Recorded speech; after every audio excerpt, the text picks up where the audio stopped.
Bonjour tout le monde, j'espère que vous allez bien. Aujourd'hui, je suis en compagnie de François Hercouet. Bonjour François. Bonjour. J'espère que tu vas bien. Ça va bien, c'est jour 4 pour moi là. Jour... Non, je suis arrivé mardi. Ah, donc jour 3 pour moi. Je suis d'ores et déjà désolé si vous entendez des bruits parasites. On est dans un bar à l'extérieur, proche du stand d'Urban. Comment vas-tu ? Ça va bien, on est encore debout, les auteurs sont contents, l'équipe est encore sur le pont, tout se passe bien là. Bon, super. Déjà, merci de m'accorder cette interview pour la première fois sur la chaîne. Et merci énormément pour le travail qui a été fourni sur l'exposition Superman. Merci à Yann Graff et merci au studio qui est le même studio qui à l'époque avait organisé notamment les 80 ans de Batman. Tout à fait, c'est le studio Golem, donc avec Eve et Zilda qui sont là pour le coup, qui sont à la manœuvre. Ça a été aussi un gros travail de coordination avec Augustin Voruz du festival et Marguerite Demouette pour la direction artistique. Donc tout ça, c'est un gros travail d'équipe avec tout le back-office aussi, avec tous les contacts avec Warner aussi qui cofinance avec Urban Comics et le festival cette super exposition qui est... À notre connaissance, on en parlait avec Yann, qui est l'exposition sur laquelle il y a le plus grand nombre d'originaux de Superman à ce jour. On n'a pas connaissance d'une exposition de cette ambition-là ailleurs dans le monde. Donc c'est vraiment une première qu'on a voulu faire en fait, à Angoulême pour cette année 2025 qui signe le retour d'un certain personnage. Effectivement. Alors, l'année dernière était une belle année pour Urban, notamment avec le prix remporté par Nice House of the Lake, notamment. Oui, c'est vrai que c'était... Cette année, en sélection officielle, Void Rival et Moonshine sont en sélection. Est-ce que tu penses que l'un des deux peut gagner ? Si je devais parier, ce serait sur Void Rivals. Et notamment, il est sélectionné, il est dans 2 sélections. Il est dans la sélection officielle, donc autant dire qu'il y a beaucoup de monde. Et il est également dans la sélection des lycéens. Et là, je me dis qu'il y a beaucoup plus de chances en fait pour le titre. Donc c'est vraiment tout ce que j'espère pour le titre. Et puis ça serait génial d'avoir on a Lorenzo Di Felici qui est avec nous en dédicace. Donc ce serait vraiment super de pouvoir lui offrir ça lors de ce passage en France. Effectivement. Alors c'est aussi un peu l'année d'Urban cette année en plus parce que on l'a dit, il y a une exposition du coup Superman qui met l'homme d'acier à l'honneur, ce qui explique notamment la panoplie de titres Urban No Man qui arrive ou qui vient d'arriver là sur le catalogue. Est-ce que pour toi Superman est suffisamment représenté en France ? Je vais pas forcément me poser la question comme ça. Je vais me demander plutôt est-ce que Superman est pertinent en fait actuellement. Et quand on regarde un petit peu les circonstances de sa création, tout simplement, on était en pleine crise aux États-Unis, donc les chocs pétroliers, les chocs économiques, toute cette période de récession, de grosses inégalités au niveau social. On est avec un personnage qui a apporté des réponses, qui a été vraiment ce qu'on appelle maintenant un social justice warrior. Ça a été vraiment le premier à vouloir défendre littéralement la veuve et l'orphelin, à protéger les femmes battues de leurs maris violents, à protéger les locataires de propriétaires véreux, à aller vraiment frapper et du coup au cœur tous les potentats de la finance. Bref, on est avec vraiment un personnage qui a œuvré en fait pour le peuple. Et quelque part, malheureusement, je pense que les conditions de cette dépression américaine des années 30-40, en fait, on retrouve les mêmes ingrédients et surtout les mêmes mots actuellement, parce qu'on est, on se tutoie, on se vous voit. On se tutoie. Pendant l'enregistrement, donc on est effectivement dans une période où tout devient très extrême de tous les côtés, et je pense que ce personnage est vraiment porteur en fait d'un espoir qui tarde un petit peu à naître. Et je pense que voilà, le fait qu'on est en 2025 avec tout ce qui se passe au niveau géopolitique, social et écologique, ce personnage qui va renaître littéralement de ses cendres sur grand écran, pour moi c'est porteur d'énormément d'espoir. Et je pense que là, pour le coup, la pertinence du personnage pourra se jauger à l'adhésion ou pas qu'il va remporter auprès du grand public, parce que nous, en tant que lecteurs, on est convaincus de la nécessité de ce personnage. Il y a plein d'auteurs qui ont travaillé dessus. Enfin, on parle de Grant Morrison, mais moi, peut-être l'épisode qui va me rester en tête, c'est Joe Kelly. C'est What's So Funny About Truth, Justice and Justice. C'est vraiment tout le propos de Superman qui est l'espoir incarné contre le cynisme ambiant qui fait que rien ne se fait au final. Le cynisme, la critique, oui, le doute est intéressant, mais c'est juste une étape. Ensuite, il faut passer à l'action. Et pour un personnage qui est né dans Action Comics, voilà, tout est là, quoi. Et c'est notamment sur les actions qu'on va juger un personnage fictif ou un personnage dans la vraie vie. Donc j'attends vraiment ce moment où ben, on va se rendre compte, et je l'espère, le grand public va prendre conscience à nouveau de la pertinence et de l'importance du personnage qui est le modèle de toute cette littérature super-héroïque. C'est le premier d'entre eux, c'est celui à partir duquel tout le monde, tous les autres héros en fait se sont définis. Et effectivement, je pense qu'on arrive avec notamment The Boys de Garth Ennis un peu au paroxysme de la déconstruction du mythe du super-héros qui a commencé avec, on va dire assez simplement, qui a commencé en 85 avec Watchmen, avec le Dark Knight Returns de Frank Miller également, et qui est vraiment arrivé avec le côté complètement postmoderne et destroy de Garth Ennis sur The Boys. Maintenant, je pense qu'on est prêt. Il est temps en fait de se rappeler pourquoi ces personnages-là ont existé, pour nous rappeler, nous rappeler le meilleur en nous au final, et également cette nécessité aussi du sense of wonder, vraiment cette capacité de la création littéraire et de la bande dessinée, donc du comics, à pouvoir nous émerveiller, à pouvoir nous faire passer un bon moment. Il y a aussi ce côté important, et surtout derrière ce que ça va pouvoir susciter en termes de peut-être de vocation tout simplement. C'est souvent, moi c'est une des présentations commerciales que j'ai pu faire récemment en disant les gars, la gentillesse n'est pas une faiblesse en fait. C'est littéralement un pouvoir, voire même un super pouvoir, de pouvoir encaisser et de sourire en retour. C'est beaucoup plus simple que d'envoyer une patate. Tout à fait, et le message est beau. C'était un peu long, hein, désolé. Non, mais le message est très beau et je suis totalement d'accord avec tes propos. Est-ce que, alors on voit beaucoup Batman représenté en France, qui est d'ailleurs le fer de lance chez DC et chez Urban. Commercialement, oui. Commercialement, bien sûr. Est-ce qu'un Superman Day, typiquement, ne serait pas envisageable et ne serait pas pertinent? Eh bien, ça tombe bien. Superman Day, oui, ce sera le 18 avril cette année. Oui, c'est quelque chose qui arrive. On aura du coup cette mécanique, nous, en termes commercial pour le coup, un peu à la Batman Day. C'est qu'on va mettre pour 2 titres, j'ai vraiment l'impression de vendre de la lessive. Pour 2 titres Superman achetés, on offrira également une prime, enfin un album collector en noir et blanc. Et on parlait tout à l'heure d'Alan Moore. Et bien avant de faire Watchmen, Alan Moore et Dave Gibbons ont écrit cette petite histoire qui était un annual que je dirais peut-être de 84. Qui est For the Man Who Had Everything. Donc ce moment où Jason Todd, Batman et Wonder Woman se rendent dans la forteresse de solitude pour fêter l'anniversaire de Kal-El, et ils vont retrouver du coup Kal-El aux prises avec cette fleur mutante sur le torse qui lui fait vivre sa vie rêvée, à savoir Krypton n'a jamais explosé. Et voilà, c'est tout ce fantasme qui va être développé avec en plus Mongul qui sera de la partie. Et donc c'est cet épisode de Dave Gibbons avec le trait et son ancrage qui est tellement raffiné qu'on va offrir en noir et blanc pour cet achat de 2 albums Superman.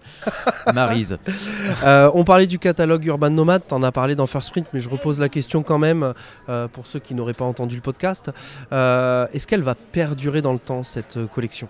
La collection Nomad, à mon sens, elle porte en elle-même un petit peu pas sa date de péremption, mais en gros la limite un petit peu de ce qu'elle a à offrir. C'est que pour moi ça reste, et ça restera en fait disponible. C'est une porte d'entrée, c'est vraiment une première offre en termes de prix et de contenu. On l'a voulu la plus qualitative possible, donc elle se base essentiellement sur des titres qui ont fait leur preuve, donc qui ont dépassé les 10, 15, 20 000 exemplaires vendus, que les libraires savent très bien vendre. Ils n'ont même plus besoin de les lire en fait. Il est pratique depuis une dizaine d'années pour les versions urbaines en tout cas. Donc je pense que naturellement les vagues vont s'espacer, le nombre de titres a également réduit. Donc pour nous voilà, on va arriver à maturité en fait sur cette collection. Et par contre, charge à nous de faire vivre le fond, de créer des opérations, voilà, ce genre de choses. Et c'est des choses qui sont prévues sur 2025. Est-ce que Urban Nomad a quand même la fonction de remplacer certains titres, je pense notamment à Gotham Central, où on peut espérer soit une réédition ou une réimpression de Gotham Central, qui est quand même une des séries qui a eu une très bonne presse de la part de la presse, de la part des lectorats, et qui, moi j'en entends encore beaucoup parler, et moi-même en tant que lecteur, j'attends que cette série soit plutôt réimprimée en intégrale. Ouais. Alors c'est conjoncturel, c'est qu'en fait on s'est retrouvé dans l'impossibilité de réimprimer tout simplement la série, qui sont 4 tomes de 250 pages chacune, parce que le nombre, le tirage nous permettait pas d'avoir un bon prix en fait de coût de fabrication. Donc c'est ce qui conditionne aussi beaucoup de choses. Si toi ou les lecteurs se demandent mais pourquoi ce bouquin-là est plus dispo, c'est essentiellement parce qu'on perd de l'argent à réimprimer un titre qui est une réimpression, qui n'est pas une nouveauté, qui est vraiment dans le flow en fait du reste, et ce qui fait que l'écoulement de ce titre-là, il est très très faible. Ce qui fait je crois que c'est quelque chose que j'ai déjà pu expliquer dans le podcast avec Arnaud, mais c'est que ça immobilise du stock qu'on paye sur un bouquin qu'on a tiré à très peu d'exemplaires, donc on a payé cher. L'équation financière, elle y est pas du tout. Donc je voulais quand même garder en fait ce titre au catalogue parce que ça fait partie pour moi des titres qui offrent en plus une autre vision de ce que peut être le super-héros. Là on est vraiment dans du polar, c'est New York Police Blues adapté au monde de Gotham. Donc je voulais que ce titre-là reste disponible et je réfléchis à une autre manière en tout cas plus économiquement viable de garder ces titres-là comme Gotham Central mais comme d'autres. Je parle de No Man's Land ou d'autres titres encore. On va en reparler. Voilà, donc ça n'est que temporaire. Ok. Donc on parlait de Superman. J'ai l'impression de faire une promesse politique. Je me sens un peu sale. Non mais et puis on rappelle aussi à toutes les personnes qui nous regardent ou qui nous écoutent que au-delà d'être un passionné, vous êtes aussi une entreprise chez Urban et que à un moment se pose la question du coût. C'est pas de la philanthropie. Ouais, exactement. Là on a Batman Superman World Finest qui vient de sortir. On a le Superman Chronicle 88 volume 3, Superman The Space Age en avril et bien sûr les Absolute Collector qui arrivent en mars en souple, qui mettront notamment à l'honneur Superman, Batman, Wonder Woman, etc. Il y a ce projet en collaboration avec le Comic Shop Assembly qui est une avant-première collector, mais on est d'accord qu'ensuite il faudra aller vers du hardcover pour le reste, pour le reste de l'univers Absolute. Ah oui, si on parle juste de la promotion qu'on fait avec le CSA, oui, c'est un avant-goût, c'est du noir et blanc. Voilà, l'idée c'était vraiment d'aller convaincre les lecteurs qui n'ont pas encore accès à la VO de la viabilité en fait et de la qualité des titres Absolute. Et on a été suivi là-dessus par le CSA, donc c'est Guillaume, notre correspondant sur ce dossier-là. Et ouais, c'était quelque chose qui fonctionne très bien. En tout cas, le retour que l'on a eu, c'est voilà, ils ont dû augmenter le tirage de cette édition collector en souple, effectivement. Mais ouais, je confirme que la suite sera à suivre en cartonné traditionnel chez Urban. Ouais. Et cette suite, justement, elle pourrait arriver quand en France ? C'est une date sur laquelle je n'ai pas encore communiqué. Donc, une période peut-être. On se réserve, comme ce que j'ai dit à Arnaud, c'est après avril. Donc après on en déduit ce qu'on veut. Mais voilà, non, les annonces n'ont pas tardé. Mais c'est vrai que dans comment est-ce qu'on appelle ça, chronologie des médias, je garde quand même certaines billes pour Charlène qui se charge de notre communication. Bien sûr. Mais ça m'empêche pas, voilà, si vous me demandez les choses de manière très frontale, et là je vais faire de la retable pour la newsletter Substack, de me contacter directement sur Substack. Et voilà, si vous maquillez bien vos questions, vous pourrez recouper et résoudre l'équation assez facilement. Voilà, donc vous savez ce qu'il vous reste à faire. Absolute semble être très attendu. J'ai l'impression qu'en termes d'engouement, on n'a rien eu tel depuis longtemps. Est-ce que pour toi, la période Rebirth, Infinite, Dawn-of sont des succès, semi-succès, semi-échecs, échecs ? Alors, il y a pas mal de nuances à apporter. Effectivement, New 52 a été un séisme. Ouais. Qui a été dans une logique de trembler le monde du comics. Ah oui, ça a été et pour cause, on relançait au numéro 1 l'ensemble des titres, ce qui n'avait jamais été fait avant. Et Marvel jurait ses grands dieux que jamais il le ferait, jamais il s'engouffrerait dans cette solution-là. Voilà, l'histoire jugera. Après, c'est le propre aussi du comics de se redéfinir. Donc c'est quelque chose qu'on a vu sur Rebirth avec, je trouvais, cette volonté de revenir, de réintégrer un peu les éléments du passé. Enfin, Wally West, la romance entre Mera et Aquaman. Enfin, je crois que c'était légitime de remettre ce qui, pour moi, fait l'intérêt et le sel d'ici, c'est ce côté saga familiale. Et moi, j'ai vraiment apprécié la période Rebirth. Moins l'arrivée de Bendis sur les titres Superman qui... Voilà, je ne veux pas revenir dessus. Mais Peter Tomasi a fait un excellent travail. Et je trouve l'un des meilleurs boulots sur un Superman moderne jusqu'à aujourd'hui. Et on est passé sur Infinite qui était...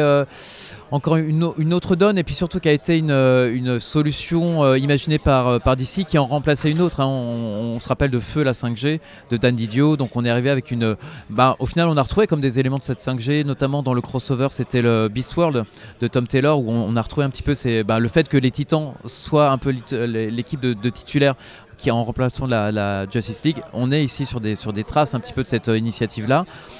En termes commerciaux et on va dire de succès, puisque tu en parlais, les Dawn-of n'ont effectivement pas été de toute façon, on n'était pas une période en tant que telle, c'est un peu plutôt la deuxième saison d'Infinite. Oui. Donc on restait dans cette continuité qui avait été lancée en 2022. Donc évidemment, et ce que j'avais dit à l'époque, et là je me tiens à ce que j'ai dit, c'est que c'est pas du tout des portes d'entrée. C'est des bouquins qui, par contre, en termes qualitatifs, moi je trouvais que c'était vraiment tu vois, le run de Kennedy sur Superman, Warworld, moi j'ai vraiment passé un excellent moment, surtout le côté cosmique colle super bien à Superman pour le coup. Artistiquement, ça tenait vraiment la route. Donc je trouve que c'est une période qui qualitativement était bonne. Malheureusement, je pense que on n'a pas. Alors, est-ce qu'on n'a pas su proposer ça dans le bon format? C'est aussi des questions qui ont été soulevées par Arnaud notamment. Après, c'est toujours impossible à prévoir. En fait, on a ces intuitions, on propose, le public dispose, et après on en tire les conséquences. On sait que ce côté anthologique n'était pas forcément. Après, il y avait un prix, le ticket d'entrée était. C'est pour ça que je disais, c'était surtout pas une porte d'entrée, à 40 balles, quoi. C'est pas 31 ou 28, mais c'était trop cher pour être qualifié de porte d'entrée. Donc voilà, on n'était pas. Je pense qu'on est sur une fin d'ère. Là, on va clore cette période infinite jusqu'à avril, avec les 3 tomes de Absolute Power, qui va marquer le retour de la Justice League. Parce que si on peut faire un peu d'historique, la Justice League de Geoff Jones s'est arrêtée en 2016. Pour nous, c'était une série qui était j'ai beaucoup aimé personnellement. Ouais, qui était moitié aussi forte que Batman, le Batman de Snyder. On avait 2 mastodontes en termes de vente, qui étaient énormes jusqu'à 2016. Et puis on a été privé de ces 2 en fait. On court presque sur nos genoux en fait depuis parce que on va dire que la série Batman Rebirth de Tom King s'est plutôt bien comportée, celle de Tynion un peu moins, malgré la qualité du dessin. Celle de Zdarsky a fait s'interroger beaucoup de monde sur les intentions. Je trouve qu'il était beaucoup dans la révérence et la référence au run passé, ce qui est chouette, mais du coup, quelle a été sa marque? J'ai encore du mal à le percevoir. Donc, je pense qu'on a été sur une baisse de qualité, en tout cas ce que j'estime moi être une baisse de qualité sur les titres Batman.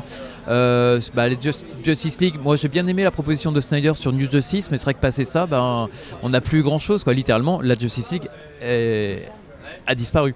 Donc je suis très content que cette nouvelle période qui s'ouvre, qui est actuellement en cours de publication aux États-Unis mais qui arrive chez nous après avril, va trouver une nouvelle incarnation, un nouvel élan, puis avec des auteurs, la donne artistique là-dessus. Je trouve que DC, peut-être par sa position un petit peu de challenger, vraiment met le maximum là-dessus, d'avoir Mark Waid à nouveau de retour en tant qu'architecte de cet univers-là. Je trouve ça super, d'avoir le retour de Snyder et la confirmation qu'il a encore des choses intéressantes et surprenantes à raconter sur Batman. Après, du coup, son expérience qu'il a fait d'une dizaine d'années presque en faisant de l'indé, il revient maintenant sur Batman.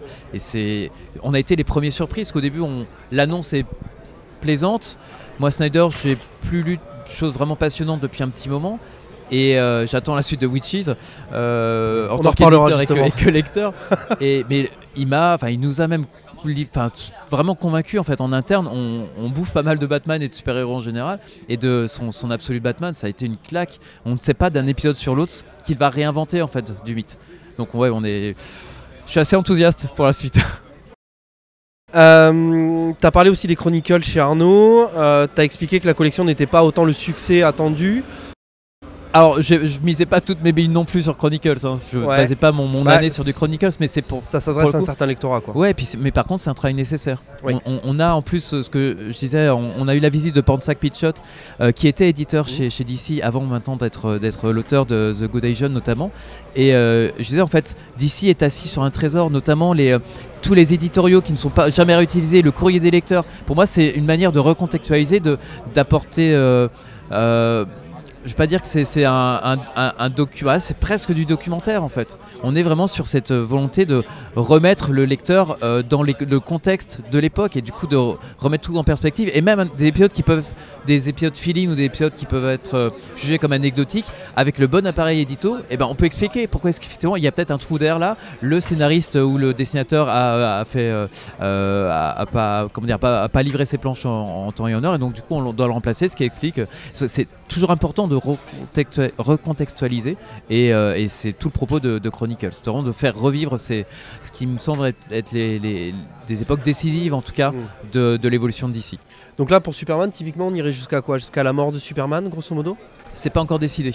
Okay. Ouais, on verra peut-être l'élan que donnera le film de James Gunn en juillet prochain au personnage, et peut-être que là en fait, souvent je qualifie 2024 d'une année de préparation et 2025 d'une année de réalisation, c'est qu'on a, avec nos différents formats, que ce soit l'offre d'entrée avec Nomad, l'offre beaucoup plus spécialisée avec Chronicles, on prépare un petit peu le terrain pour, on l'espère, un espèce de nouvel âge d'or, un petit peu d'une renaissance également de l'intérêt pour le genre super-héroïque en France mais aussi partout dans le monde. Donc on est prêt en tout cas. T'as annoncé également les DC Paperback, une collection qui amènera notamment la réédition de Batman No Man's Land, les Geoff Jones présente Lanterne, Superman ainsi que Batman Nightfall. C'est des collections qui sont très attendues en termes de réédition par les lecteurs. DC Paperback qui devrait arriver quand et sur quel type de format du coup? On serait sur du souple a priori d'après ce que j'ai compris. Oui, le nom est dans le titre de la collection. Hein, et pour la date de publication, je peux officiellement annoncer que ce sera après avril. D'accord. Donc retenez bien, après avril, il va se passer beaucoup de choses chez Urban.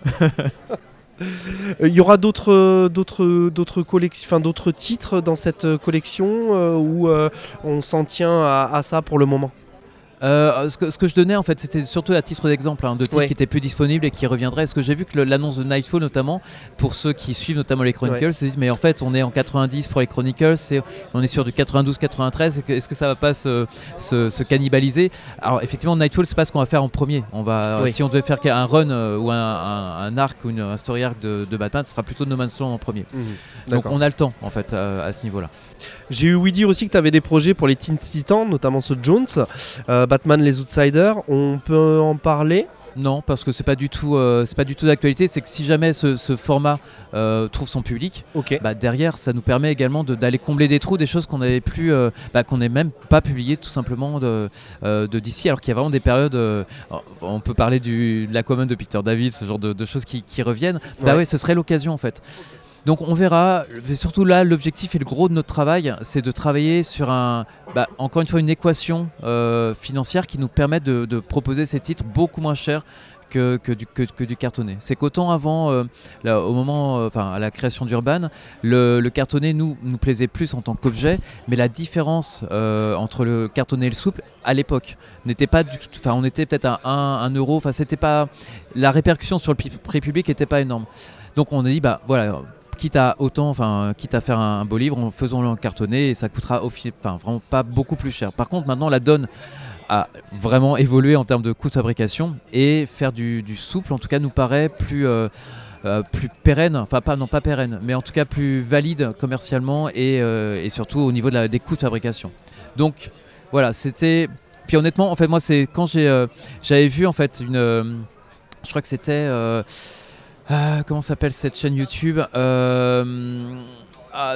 qui ausculte sous toutes les coutures les omnibus, les compendiums, c'est un truc que Sam de Comic City suit énormément, c'est... je sais plus. Je pourrais pas t'aider. Et en fait, il y a eu notamment le compendium de Warworld, en fait, du Superman de Kennedy. Et en fait, quand j'ai vu cette grosse brique avec une super main, avec vraiment, je trouve une qualité de fab qui était chouette. J'ai été le tester en direct chez Pulse et en fait, je trouvais que c'était assez sexy d'avoir un gros bébé comme ça avec une histoire complète. Donc c'est aussi des choses qui évoluent de notre côté. Et quand en plus ça vient soutenir un effort, en tout cas financier, qu'on veut faire en direction du public, je me dis voilà, là on peut peut-être faire évoluer un petit peu notre ligne à ce niveau-là. Ok. J'ai cru comprendre aussi qu'il y avait pas mal d'attentes autour des Titans de Wolfman et Perez ou encore du tome 3 des Titans de Rebirth qui semble tarder à arriver. Non, on a 1 ou 2 questions parfois, alors du coup je vais en recevoir 15 d'un coup. D'accord. Mais ça j'ai déjà été assez clair notamment sur le tome 3 de Teen Titans en Rebirth. Non, on n'a il n'y a aucune logique financière pour sortir ce titre. Donc en fait ce titre n'arrivera jamais. Voilà, en tout cas ça n'est pas au programme, c'est la réponse officielle. Il y a eu en fin d'année 2023 la réédition de Wildcat Evolution dans la collection DC Signature. Ouais. Puis prochainement Scott Snyder présente Batman, toujours dans la collection DC Signature. Est-ce que des nouveaux titres vont arriver dans cette collection ou finalement elle a elle aussi, un peu comme les Nomades, largement accompli sa mission au même titre que les DC Nemesis à l'époque et pourra être remplacée par une autre collection par la suite? Alors je vais juste corriger, c'est que le Wildcats Evolution n'était pas en signature. Ça a été les 2 titres, on a fait le Jim Lee et le Alan Moore, mais on n'a pas fait Alan Moore présente Wildcats par exemple. Exact, autant pour moi. Mais effectivement, Scott Snyder, du coup, c'était l'occasion pour nous de faire une intégrale du run de Snyder, chose qui n'avait jamais été faite. Au moment où il arrive avec son Absolute Batman, ça nous semblait assez logique en fait de proposer ce run là sous cette forme là. Maintenant je pense que tu l'as vu si tu regardes un peu le catalogue, c'est vrai que les collections de DC signature ont été une manière pour nous d'introduire, de familiariser en fait un lectorat, on l'espère un peu plus large, sur la notion même d'auteur et leur importance centrale si les personnages sont encore vivants, c'est grâce à ces auteurs-là, hein. On peut être assez clair là-dessus. Et en fait, ce travail a été fait. Et maintenant, je suis pas certain de pouvoir l'étendre encore. Tu vois, un Peter David ou un... Il faut que l'auteur parle effectivement au cœur de lecteurs que nous sommes, mais également un peu au-delà. Et voilà, je pense qu'on n'a plus vraiment j'entends déjà toutes les critiques qui vont pouvoir suivre, mais j'assume. Mais ce que je veux dire, c'est que ta réflexion est juste, et c'est ce que j'ai pu dire aussi, c'est que certaines collections, au bout de 10 ans, elles ont atteint leur objectif en fait. C'était là pour que le lecteur et même avant ça le libraire se disent ah oui, Grant Morrison, il y a une collection qui lui est dédiée par exemple. Mais je pense que maintenant on peut passer à la suite.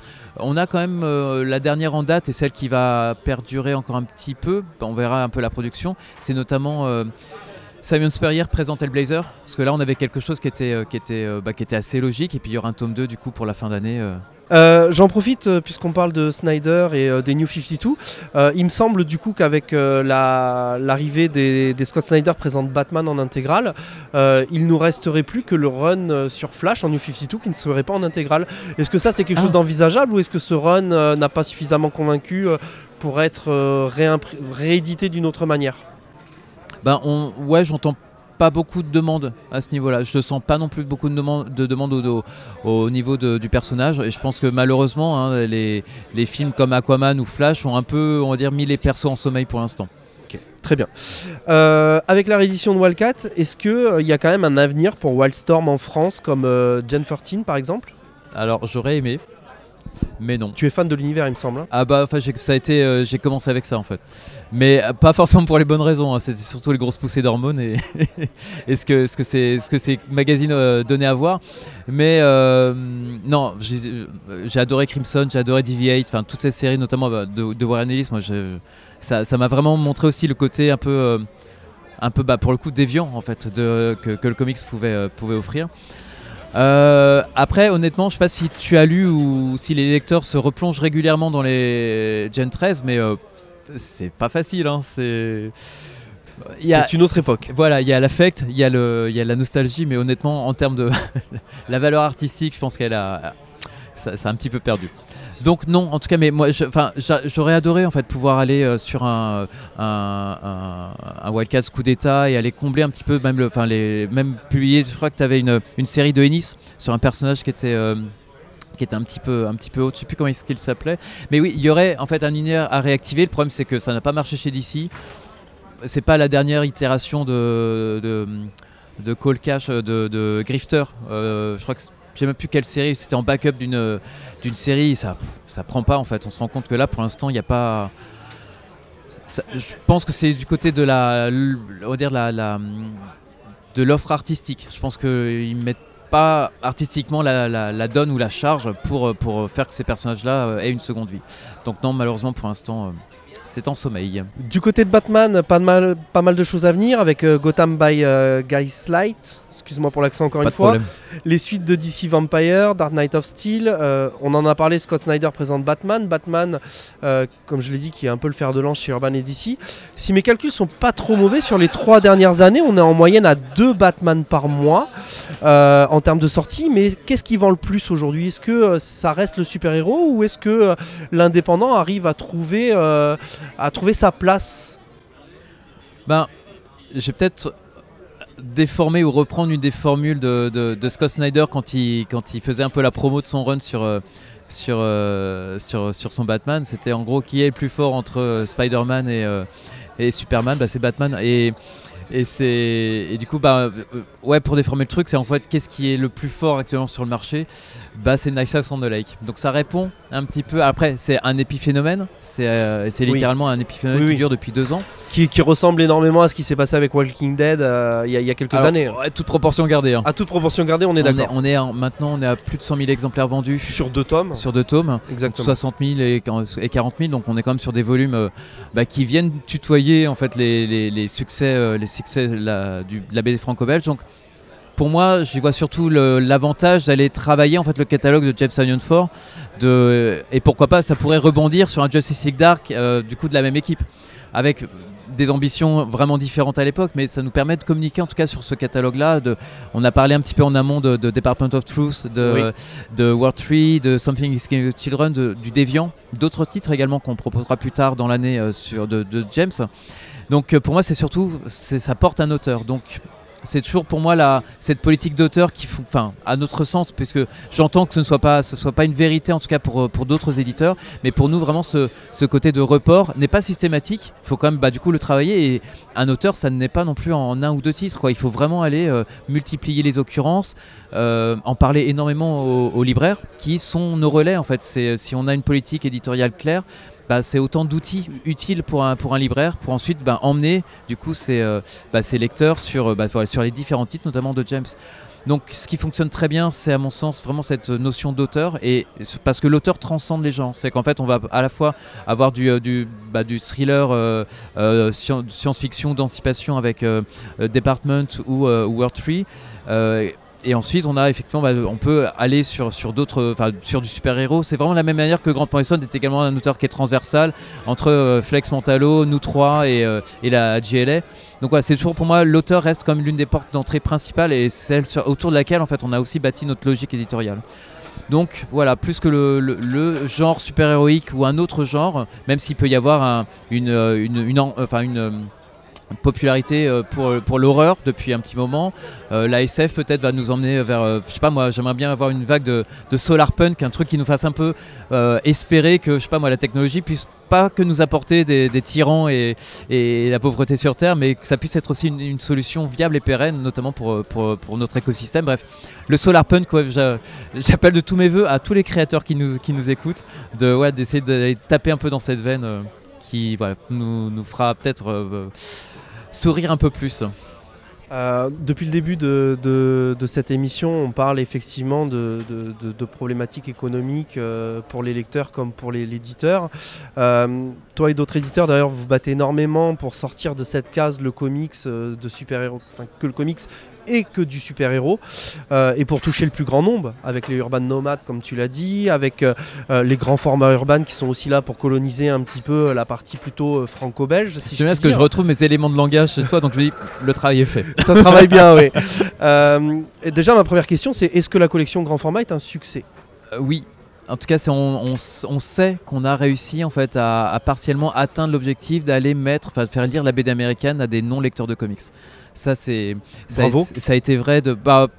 Bravo aux libraires, encore une fois, parce que c'est aussi un travail. C'est que choisir de mettre un grand format urbain, non pas en comics, mais en BD franco-belge, c'est déjà aussi un peu acte de militantisme et surtout de compréhension un petit peu de ce qu'on a voulu faire. Donc, et on trouvera toujours du East of West à côté de Batman, et ça on peut rien y faire, mais oui. Je pense qu'il y a, en tout cas on a offert cette possibilité à un libraire qui travaille bien le catalogue de pouvoir un peu essaimer tout simplement la BD américaine, le comics dans les autres genres. Et ouais, on se rend compte que sur des récits, c'est aussi des questionnements qui se posent sur de l'indé notamment. Quel est, même parfois au moment de signer une nouvelle licence ou un nouveau titre, et dans quel format on l'imagine ? Est-ce que le format cartonné, le petit format cartonné qu'on a pu qu'on développe et qu'on vend qu'on propose depuis 2012 maintenant, est-ce qu'il est encore pertinent ? Je pense qu'on trouve une solution, en tout cas un élément de réponse avec le grand format urbain. Je pense qu'on est effectivement, quand on voit dernièrement et en avant-première sur le festival, on n'a aucune tombe assez profonde de Scotty Young et Rory Corona. Tout à fait. Et c'est vrai que c'est un dessin en plus qui est tellement dense, qui prend une autre dimension en fait dans ce grand format là. Donc je pense que cette expérience-là, elle est très très concluante. Elle n'est pas systématique. On ne peut pas tout faire dans ce format-là. Ça n'aurait pas de sens. Donc on est vraiment dans une sélection à chaque fois du contenu par rapport à ce format. Donc je pense c'est un succès. Alors, disons-le. Et juste pour information, la plupart de mon entourage a acheté le dernier Scotty Young d'ailleurs. Voilà. Par contre, est-ce que le revers de la médaille de ces grands formats urbains, qui sont quand même des éditions assez prestigieuses, ne luxifie pas trop le comics ? C'est plus qu'une question, en tout cas de notre côté, de luxifier le néologisme à fond, c'est qu'en fait ça répond aussi à un coup de fab, hein, tout simplement. Donc on est aussi sur cette logique-là. Et puis on est aussi sur des prix qui, pour un public franco-belge à qui quand même on s'adresse, c'est pas déconnant. Enfin, d'avoir des bouquins de 140, 160 pages, voire même 400 pour certains, même. Parce que je sais que les 40 € du 100 Bullets par exemple, on fait grincer pas mal dedans et je comprends complètement. Mais pour un lecteur franco-belge, une intégrale de 400 pages, ils peuvent la payer encore plus cher. Donc on est aussi sur cette gamme de prix qui nous permet nous d'amortir effectivement cette offre-là, de toucher un plus grand public. Encore une fois, ouais, en tout cas c'était un bon calcul de notre côté. Et encore une fois, l'idée n'est pas de passer toute notre production dans ce format-là. Donc c'est aussi c'est fait avec parcimonie. Pour continuer du côté de l'indé, de gros univers sont en cours chez Urban. Le premier, c'est l'Energon Universe qui continue de se développer avec Duke et Cobra Commander en fin d'année, et là prochainement ou même maintenant avec Destro et Scarlet qui arrivent en février. Ma première question, c'est quels autres titres peut-on attendre en 2025 autour de cet univers, et pour qu'un univers d'une telle ampleur prenne forme, à quel point ça demande un engagement financier en termes de marketing? Le gros du lancement, ça a été fait en mai dernier, où on avait du coup ce blind pack, on a fait un concours vitrine, on a invité Lorenzo Di Felici aussi pour une tournée. Donc voilà, ce lancement-là a été fait, a été très bien reçu. On se rend compte que les libraires ont vraiment joué le jeu. Je pense notamment à un libraire, le libraire Pulse de Bordeaux qui est un fan absolu Oui, j'ai vu la photo passer sur les réseaux. Transformers, ouais, c'était incroyable. Et puis vraiment tout le monde, tous les libraires, notamment pour le concours vitrine, on a vu qu'il y avait une ingéniosité. Enfin, ça a été très très compliqué de départager et du coup de trouver le vainqueur, parce qu'il y avait énormément de propositions qui à chaque fois étaient c'était super. Ça vraiment, là pour le coup, on a senti en fait l'adhésion, et ça se vérifie ensuite dans les ventes, parce que derrière on voit que les libraires sont prescripteurs, qu'ils ont poussé avant tout des œuvres d'auteur en fait au-delà des licences, parce que ce soit Void Rivals qui est une création pure de Kirkman, donc qui lance un petit peu l'univers Energon, enfin Energon en américain, mais on se rend compte que du coup Transformers, là ça a été vraiment, c'est l'œuvre, en plus c'est comment est-ce qu'on peut, le Labor of Love, vraiment c'est une série pétrie de tout l'amour que Daniel Warren Johnson porte en fait à ces Transformers là, et ça se voit en fait, que vous aimiez ou pas les Transformers en tant que licence, c'est très secondaire, et c'est même ce que je disais à Skybound, c'est que pour moi ce qui prime c'est la donne artistique, c'est vraiment les auteurs que vous avez mis dessus, ils s'éclatent, ça se voit. Moi-même, alors je suis un enfant des années 80, donc je connais ces licences-là, mais j'ai eu aucun presque intérêt en tant qu'éditeur à lire ce que faisait IDW. Ça n'était pas ma passion, mais par contre quand on met des auteurs dessus qui s'éclatent et qu'en plus on suit au catalogue, ça fait parfaitement sens en fait de les suivre également. Donc, mais par contre, pour moi le côté marque, alors qui est très très présent et très fort aux États-Unis. Pour nous, on est plus sensible en fait à l'équipe artistique présente sur ces titres-là. Enfin, et c'est comme ça que moi j'ai découvert. Alors Williamson, je le connaissais depuis un petit moment, mais le dessin de Ben Reilly, pour moi, c'est vraiment, ça a été nouveau, et la narration, l'espèce de polar un peu noir de Duke, polar un peu militaire, c'était, je me suis vraiment pris une claque, quoi. Et ça fait partie aussi des choses que j'ai pu dire ailleurs, hein, mais c'était les titres que j'attendais chaque semaine, voire même j'allais demander à Skybound les PDF pour les traduire plus vite. Juste non, pour les lire en fait. Tous les vendredis soirs, on avait une nouvelle fournée de Cobra Commander et de Transformers. Et du coup, au niveau des titres 2025, hormis Destro et Scarlet, est-ce qu'on peut avoir d'autres titres de l'univers après avril peut-être? Après avril, certes. Il y a plein de choses après avril. Ok. Mais oui. Un autre univers que j'aime personnellement, c'est les You-Named, avec Geiger tome 2 qui arrive et Redcoat tome 1 au mois de février. Je sais qu'on peut s'attendre désormais à Rook Exodus, à High Street ou encore Rockefeller qui arriveront dans l'année. J'avais une question notamment, c'était cette idée de votre part de mettre Rook Exodus en grand format et de dénaturer un peu du coup le reste de la collection. Non, parce qu'en fait, il y a deux. On a quand même étudié notre truc. Hein. C'est qu'on a, oui, et puis c'est des plans qu'on a proposés et qui ont été validés ensuite par Geoff Jones.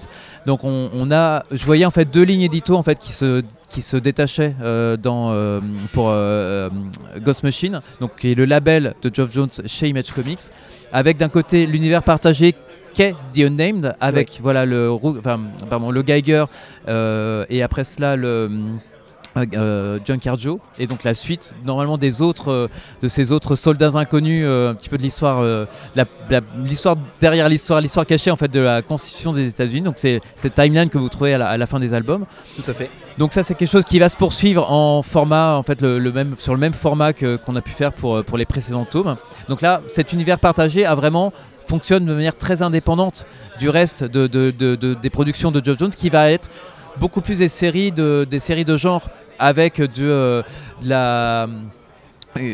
l'utopie qui a un peu vrillé, l'espèce de terraformation de Rook Exodus, qui donne lieu du coup à cette série SF assez magistrale de Jason Fabok, qui est un genre en lui-même en fait, vraiment ce côté très SF, à mon sens parfaitement sa place, et on va lui donner surtout la place dans le grand format. Enfin, tu dois sans doute voir, tu connais bien la série, donc tu vois le niveau de détail que Fabok peut apporter. Je trouve ça assez incroyable. Oui, il est incroyable. Hein. Et je trouve que c'est l'un de ses meilleurs boulots, hein, même tout super-héros confondu. On a également avec High Street, là pour le coup, et une autre série de genre qui est sur de l'horreur. On est un petit peu sur une version... Dévore. Et donc Dévore qui fait partie de l'univers de High Street, donc oui, c'est quelque chose qui viendra aussi compléter sans doute le premier album. Donc on a vraiment cette c'est une autre série de genre, et donc plutôt horreur. Et puis on a également avec Rockefellers quelque chose qui est beaucoup plus de la SF familiale. Donc ouais, on est vraiment sur deux propositions très très différentes. Même si je sais qu'il y a c'est dans Rockefellers où il y a un clin d'œil. Il doit y avoir une double page où on voit un petit peu tous les univers de Geoff Jones se mélanger.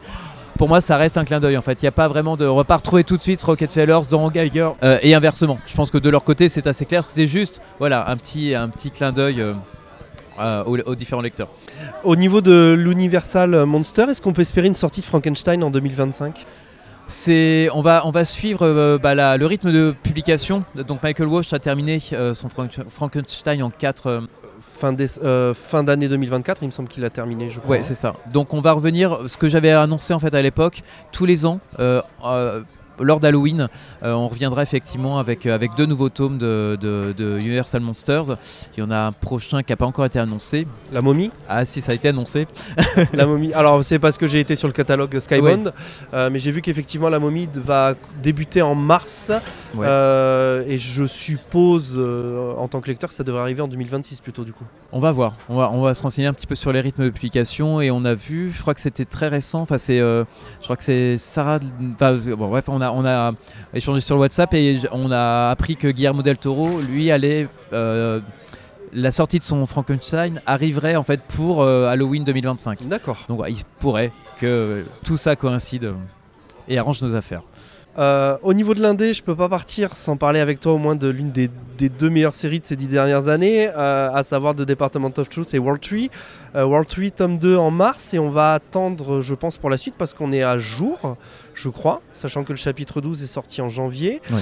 Et idem pour The Department of Truth, tome 5 en avril. Est-ce qu'on peut envisager un tome 6 dans le reste de l'année ? Ouais, parce qu'en fait la série reprend pour Department, c'est qu'en fait il y a eu ce hiatus qui a permis à Martin Simons et James Tynion Ford de produire le Dracula chez Universal Monsters.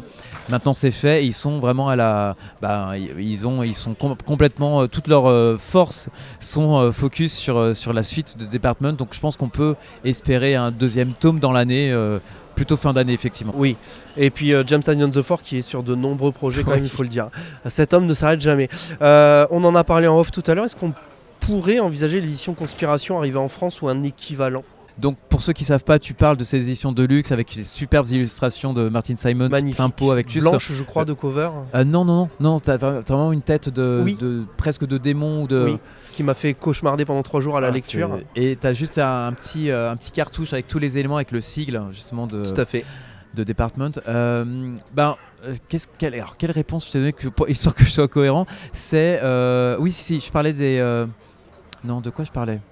Je sais plus. Non, alors pour répondre simplement, c'est pas prévu encore. On va attendre de voir un petit peu la manière dont la série évolue. On a parlé tout à l'heure un petit peu des niveaux de vente, et elles sont plus que satisfaisantes. On est vraiment ici sur une série qui, malgré on va dire pas l'engagement, mais malgré le graphisme qui peut être un peu clivant. Et les thématiques quand même. Et les thématiques assez matures et assez politiques. Ah, c'est sûr, il faut être un peu, pas versé, mais en tout cas intéressé, et la fascination peut aider. C'est vrai que tout le phénomène des complots et la manière dont ça crée littéralement de nouveaux mythes modernes, bon, on va pas revenir sur le côté le pouvoir du discours, sur la Non. réalité et tout, mais c'est passionnant quoi. Oui. Moi, Et j'en ai je fait une trouve vidéo que dédiée à 2 départements of Truth. Ah, c'est- Merci. Parce Non. que ça mérite vraiment. Et tu vois, cette qualité-là et l'intelligence avec laquelle c'est traité, bah, en fait, résonne tout simplement. Ça fait partie des titres qui sont, je pense, à la fois et conseillés par les libraires et suivis vraiment de manière pas fanatique, mais très sérieuse en fait par les lecteurs. Moi, je fais là, du coup, le prochain arc, c'est notamment presque le. On arrive sur le 2e arc, oui, effectivement. Oui, mais avec le tome 5. le premier mythe, en fait, le premier mythe de l'Amérique moderne, c'est Oui. l'assassinat de JFK. Oui, tout à fait. Et c'est là que, notamment, que le département, ce département de la vérité va être créé. Enfin, bon, c'est passionnant. Vraiment, J'ai hâte, j'en ai des frissons rien que d'en parler, ça me fait extrêmement plaisir.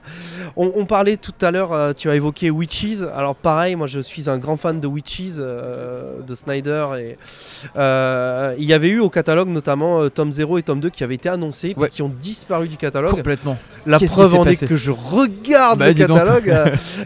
Est-ce qu'on peut espérer les voir un jour arriver, peut-être 2025, peut-être plus tard? Ça viendra en même temps que La les série. annonces et les concrétisations de la série sur Netflix. Qui en est où du coup? Ben, on a eu des. Moi, honnêtement, je prends pas plus d'infos auprès de Scott là-dessus, mais je le laisse travailler un petit peu.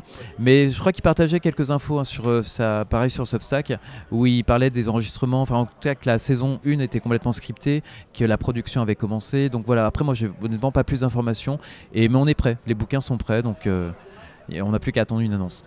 J'avais fait une vidéo avec Kader qui tient le comic shop à Lyon. Je lui avais posé une question à l'époque qui me semblait assez intéressante. C'était notamment la répercussion des films et des séries sur les ventes de comics. Cette année, enfin l'année dernière du coup, la série Pingouin est sortie. Est-ce que du coup la série Pingouin de Tom King a fonctionné? Est-ce que la série elle a mis en avant le personnage? Ouais, alors pas de manière spectaculaire. Mais on est sur des niveaux de vente qui confirment en tout cas qu'il y a eu un intérêt supérieur, enfin supplémentaire en tout cas pour le perso. En fait c'est très, ça dépend de beaucoup de facteurs. Autant toi, Sandman a littéralement boosté les ventes sur les livres. Ça avait été un peu le cas pour Sweet Tooth, mais dans une moindre mesure. Mais c'est vrai qu'on n'a jamais connu ce levier qu'a pu connaître Thierry sur Invincible avec la série animée ou Walking Dead, hein, parce que c'est un peu le premier titre comics qui a vraiment bénéficié de ce type d'exposition. Donc non, mais en tout cas on est également dans l'attente d'une série sur Something is Killing the Children qui est en cours de développement. Entendu, ouais. Par les créateurs de la série allemande Dark. Donc là je pense que le meilleur est à venir. Donc on fonctionne sans et je pense qu'on fonctionnera très bien avec. Et si je peux me permettre pendant cette émission de faire une petite recommandation sur le pingouin, il faut lire La Splendeur du pingouin. Eh oui. Est-il seulement encore disponible? Ah, je ne sais plus. Et je viens de me jeter sous le bus là. Courant 2025, est-ce qu'on peut attendre Hush 2, Last Halloween, ces titres qui sont apparus l'année dernière, je crois, aux États-Unis? Alors je retourne la question. Est-ce qu'on peut attendre Hush 2 et Last Halloween? Je pense. En tout cas, Last Halloween, oui. Je suis moins fan de Hush, personnellement. Donc toi, tu le publierais pas? Oh bah si, forcément, ça reste du Batman et de toute façon, comme on l'a dit, c'est le fer de lance. Je pense que ça, il y a quand même beaucoup de... Enfin, Hush est quand même une très belle porte d'entrée pour qui veut découvrir l'univers Batman, notamment avec la panoplie de personnages qu'on retrouve dans l'histoire. Donc oui, bien sûr que oui, je le publierai. Pour Last Halloween, encore plus, parce que c'était un travail formidable de Jeff Loeb et Tim Sale. Oui, forcément, je le publierai. Mais du coup, est-ce qu'ils arriveront en 2025 ou plus tard? Ils arriveront quand ils seront disponibles, complets. Et Ouais. oui, c'est Avril. C'est des choses possibles après avril. Une dernière question, merci beaucoup pour ton travail sur Substack où tu prends le temps d'écrire, de répondre aux questions. J'ai découvert ça très récemment en réalité, je connaissais même pas Substack. Est-ce que selon toi, c'est le meilleur moyen de communication avec les lecteurs ou est-ce que finalement en retournant la question, t'as pas trouvé mieux? Ah en fait, je crois que c'était ce que j'avais expliqué au tout début, c'est que ça avait été une manière de recréer un contact après le Covid, parce qu'il n'y a plus de festival, il n'y a plus moyen de faire ce qu'on fait là en fait, d'avoir des contacts un peu privilégiés, prendre un peu le temps avec les lecteurs de se rencontrer. Donc je vous invite, si vous êtes sur... en termes de temporalité ça marche plus, mais... en fait, en attendant le prochain festival, effectivement, Substack, c'est à mon sens ce qui permet d'avoir un contact direct avec l'éditeur. et qui est complémentaire aussi également des annonces que peut faire Charlène sur les réseaux. Et je comprends parfois les frustrations, parce que c'est aussi quelque chose que j'entends, de oui mais on n'a jamais comme réponse que on fait remonter à l'édito et jamais rien redescend et on sait pas et tout ça. Bah, effectivement ça, on vient, enfin Substack vient pallier un petit peu à cette, en même temps pas cette nécessité, mais moi ça me fait déjà plaisir simplement d'échanger, d'expliquer comment les choses sont faites. Je pense qu'à force d'explication, on va également enlever un peu de frustration et d'incompréhension, parce que c'est avant tout, même parfois des commentaires ultra virulents, ça n'est jamais constructif déjà. Pardon ? Les commentaires virulents ne sont jamais constructifs. Pas toujours. Non, mais c'est proportionnel à la passion parfois que les gens peuvent avoir pour les tout à fait. Et ça, une fois que tu as compris ça, en fait, je me rappelle des tout débuts de Substack où j'avais dit bon, je laisse la rubrique des commentaires, je laisse ça ouvert, prenez-en soin, sinon je ferme. Et en fait, il y a eu 2-3 tentatives de troll, mais ça a été assez facilement cadrable, et surtout derrière on comprend que quand on désamorce cette agressivité un peu latente, c'est avant tout de l'intérêt en fait, et cette volonté de vouloir comprendre pourquoi est-ce que vous faites pas ce que je veux dans le format que je veux et quand je veux. Il y a des réalités à ça, c'est qu'on est économique, voilà, on en a beaucoup parlé, et une fois qu'on l'explique, qu'on est disponible et qu'on prend le temps de l'expliquer, bizarrement ça désamorce tout en fait. Donc non, vraiment je me souviens, c'est pour ça que je continue aussi, c'est parce qu'il y a cet espace de communication qui a été donc initié pour les 10 ans, qui était un moyen aussi de montrer un petit peu le chemin parcouru, de faire des bilans et puis d'expliquer encore une fois ce qu'on faisait. Là, je pense qu'avec, honnêtement, le rythme était très très erratique. J'ai dû en faire 3 ou 4 en 2 ans. Donc pour les dernières années, c'était beaucoup moins parce que le besoin s'en faisait moins ressentir. Et la promesse de base, c'est que je fais une newsletter quand j'en ressens le besoin. Quand je pense qu'il y a des choses un petit peu à expliquer. Et pour 2025, avec, à mon sens, l'exposition, la nouvelle exposition que va avoir aux médiatisations que vont avoir les personnages notamment de DC au niveau du grand public, je pense qu'il va y avoir besoin en fait de ces explications supplémentaires, de ce côté très comment la saucisse est faite. C'est pas très heureux, mais en tout cas de montrer un peu les coulisses de la réflexion d'un éditeur un petit peu en temps réel pour comment est-ce qu'on profite en gros de l'intérêt peut-être naissant ou renaissant pour les super-héros. Et puis c'est aussi l'intérêt, c'est de pas parler que de super-héros, parce que je parle vraiment de l'intégralité de ce qu'on peut faire. Donc non, moi je suis plutôt content. Alors c'est vrai que même si la dernière newsletter a pas eu un niveau d'information très élevé, c'était juste pour dire je la réactive. Coucou, je suis là. C'est un peu ça. Est-ce que vous êtes encore là ? Est-ce qu'il y a encore du monde ? Est-ce que je vais pas juste prêcher dans le désert ? Et non, en fait, le retour, je continue encore à avoir beaucoup de commentaires auxquels je réponds. Et puis là, j'ai vu ça qu'il y avait quand même un nombre de commentaires assez impressionnant. Ouais. Et derrière, du coup, après Angoulême, on laisse la poussière retomber et puis je vais parler un peu plus de DC Paperback notamment.